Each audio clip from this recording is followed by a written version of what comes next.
कभी तो मेरी मदद करो, कभी तो वक्त पर ऑफिस आओ, कभी तो सच बोलो, कभी तो खाना टाइम पर खाओ। इस किस्म के फ़िक्रे जब हम बोलते हैं, किसी से रिक्वेस्ट करते हैं, इल्तिजा करते हैं या पॉइंट आउट करते हैं किसी ऐसी सिचुएशन की तरफ जो हम बहुत ज़्यादा जिसके लिए परेशान है, कंसर्न है, कहते हैं कभी तो ये काम करो, वहाँ पर हम कहते हैं do ever plus any action, do ever plus any action. ये इंपॉर्टेंट पॉइंट है, बहुत डेली रूटीन में होने वाले एक स्ट्रक्चर है जो मैं डिफाइन करने जा रहा हूँ। अगर आपको मेरे पढ़ाने का तरीका पसंद आए तो आप मुझसे ऑनलाइन इंग्लिश लैंग्वेज कोर्स कर सकते हैं। अगर आप पाकिस्तान में हैं या पाकिस्तान से बाहर किसी भी जगह से, एक रीज़नेबल फ़ी पे करके मुझे ज्वाइन करें और घर बैठे अपनी इंग्लिश में एक ज़बरदस्त इंप्रूवमेंट लेकर आए। 3 माह का इंग्लिश लैंग्वेज कोर्स है और 1-on-1 क्लास है, आप अकेले क्लास लेंगे।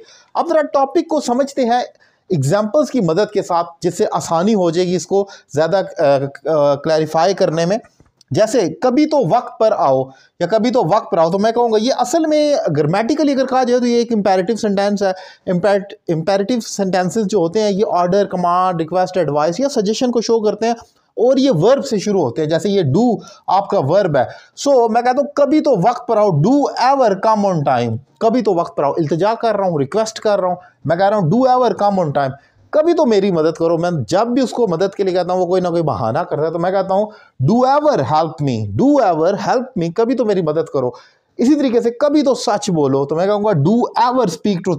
असल में अगर लिटरल मीनिंग किया जाए कभी को तो हम कह देते हैं एवर, और तो की तो खैर कोई ऐसा इंग्लिश नहीं है, लेकिन डू जब हम लगाते हैं तो जोर देते हैं किसी भी एक्शन पर, वो एम्फेटिक सेंटेंस बन जाता है। जैसे he speaks truth, he does speak truth, तो हम जोर देते हैं हाँ वो सच बोलता है। तो असल में डू और डज पॉजिटिव सेंटेंसेस में आ जाते हैं, ये जोर देने के लिए होता है। तो ये हमारा इंपेरेटिव सेंटेंस है, लेकिन उसका आप एम्फेटिक भी कह सकते हैं क्योंकि आपने डू लगा दी। ये तो इसकी ग्रामेटिकल पोजीशन है।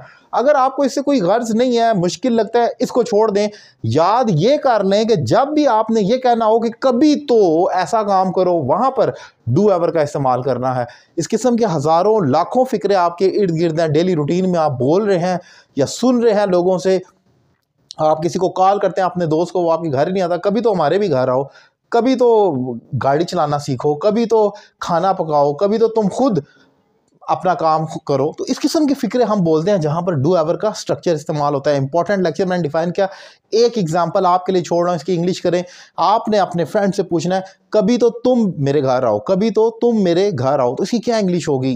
कमेंट बॉक्स में लिखें और मुझे आइडिया हो कि आपको मेरा लेक्चर समझ आया कि नहीं आया। Thank you very much.